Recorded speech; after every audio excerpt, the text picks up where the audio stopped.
이제부터 전쟁 속에서 살아남은 마케터 이수연이 뷰티 전쟁에서도 어떻게 살아남아가는지 알려드리겠습니다. 제안서 목차는 크게 세 가지로 진행하겠습니다. 먼저 광고주의 현황 분석, 문제점과 광고 제안, 그리고 뷰티 시장에서 거점을 확보하기 위한 전략순으로 구성했습니다. 피업체를 소개하자면 메타와 네이버를 운영하고 있었고 월 광고비는 약 600만 원, 주력 제품은 클렌징폼이었습니다. 먼저 광고 계정을 확인해보니 오픈한 지 약 3개월이 지났지만 로아스가 17%에 머물러 있었습니다. 그런데 더 큰 문제는 왜 성과가 나오지 않는지 원인을 모르겠다고 광고주께서 말씀하셨습니다. 그래서 저는 광고만 보지 않고 성과를 막고 있는 원인을 하나씩 확인하기 시작했습니다. 앞서 광고 시장은 전쟁이라고 말씀드렸는데요. 여러분은 전쟁에서 가장 중요한 전략이 무엇인지 아시나요? 바로 정보 확보입니다. 적과 자기 자신을 알아야 어떤 전략을 세워야 할지 판단할 수 있기 때문입니다. 그래서 로아스가 낮은 원인을 파악하지 못하는 광고주분을 위해 팔리지 않는 소재로 운영한다는 정보를 전달드렸습니다. 바로 이 이미지 소재로 광고를 돌리고 있었습니다. 구매 욕구를 자극시키지 못한 단조로운 이 이미지 소재는 CTR 또한 낮았습니다. 그래서 이런 방향으로 새로운 크리에이티브를 제안했습니다. 고객이 광고를 본다고 느끼기보다 콘텐츠를 보는 것처럼 자연스럽게 제품에 관심을 가질 수 있도록 유도했습니다. 기존 피드 광고와 스토리 광고에 비해 릴스 소재는 CPM이 굉장히 낮아 대량 노출을 유도할 수 있어서 쇼폰 소재를 통해 브랜드 및 제품을 적은 비용으로 대량 노출시켜 효율을 개선하고 로아스 증대를 유도하는 전략을 제안드렸습니다. 새로운 소재를 만드는 것만으로 부족하다 느꼈습니다. 좋은 소재는 실제 고객의 반응이 함께 담겼을 때 더 큰 설득력을 가질 수 있습니다. 그래서 광고 소재 테스트와 함께 클렌저 체험단 운영도 제안했습니다.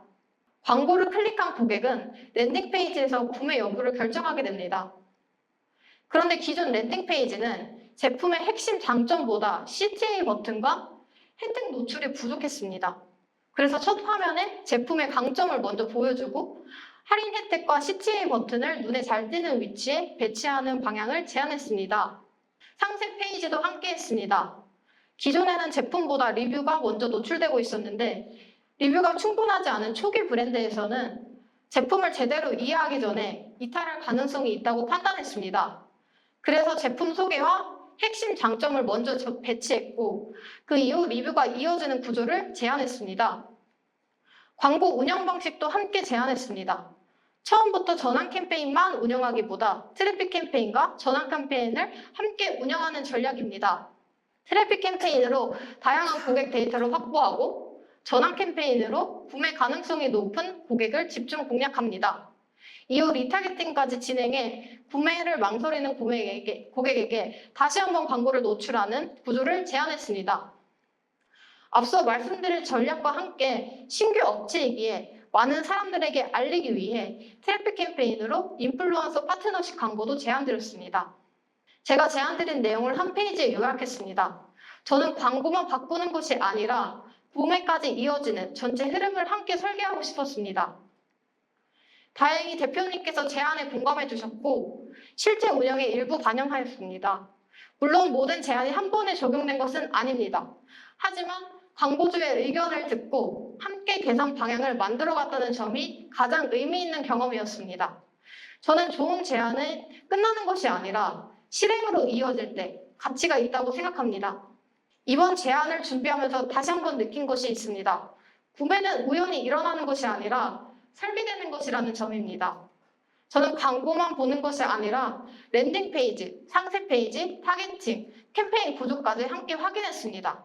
광고의 성과는 광고 하나로 결정되는 것이 아니라 고객이 구매하기까지 모든 과정이 연결되어 만들어진다고 생각했습니다.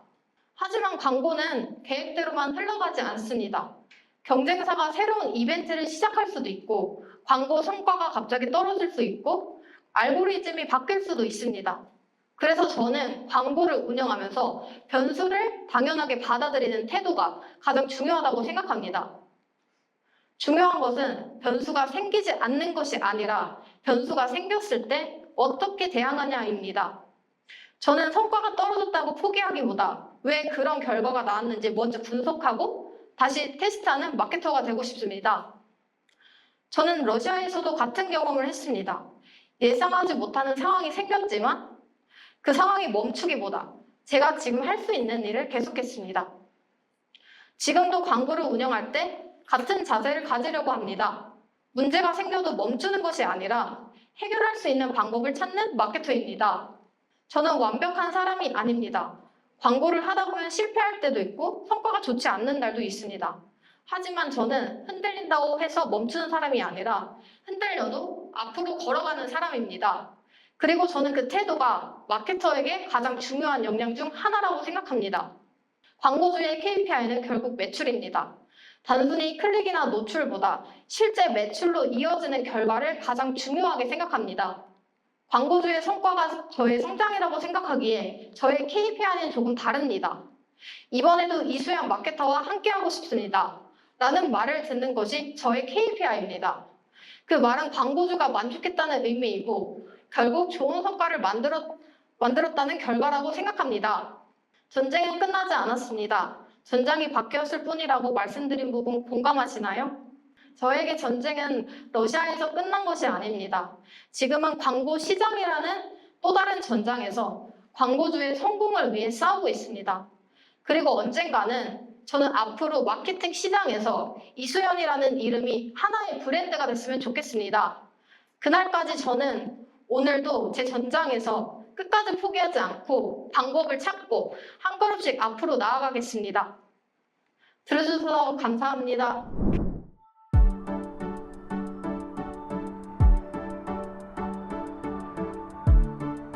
구독과 좋아요는 컨텐츠 제작에 힘이 됩니다.